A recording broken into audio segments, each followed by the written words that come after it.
2024-25 শিক্ষাবর্ষের প্রথম বর্ষে ভর্তি পরীক্ষায় 24,527 জন প্রার্থী ভর্তিযুদ্ধে অংশ নিচ্ছেন। নগরের 11টি কেন্দ্রে 447টি কক্ষে এবার ভর্তি পরীক্ষা নেওয়া হবে। এই উপলক্ষে খুলনা প্রকৌশল ও প্রযুক্তি বিশ্ববিদ্যালয় কুয়েট প্রশাসনিক ভবনের সভাকক্ষে খুলনার কর্মরত বিভিন্ন গণমাধ্যমের সাংবাদিকবৃন্দের সাথে ভাইস চ্যান্সেলর মহোদয়ের মতবিনিময় সভা অনুষ্ঠিত হয়।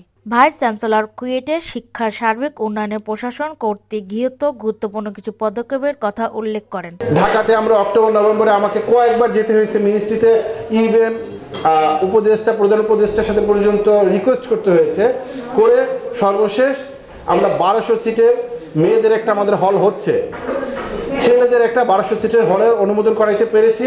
ইনশাআল্লাহ আশা করছি ফেব্রুয়ারি মাসের মধ্যে কাজ শুরু হয়ে যাবে ছেলেদের একটা হলে। তারপরে হয়তো আমাদের ছাত্রদের আবাসন সমস্যাটা সমাধান হয়ে যাবে, এটা আমরা বিশ্বাস করি।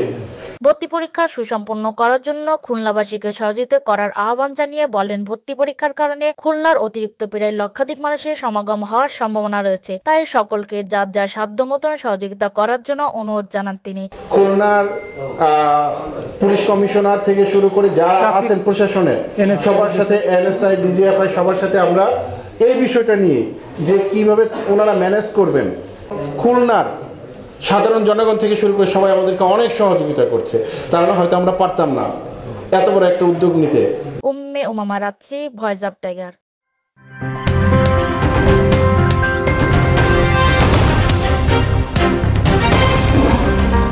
Voice of Tiger.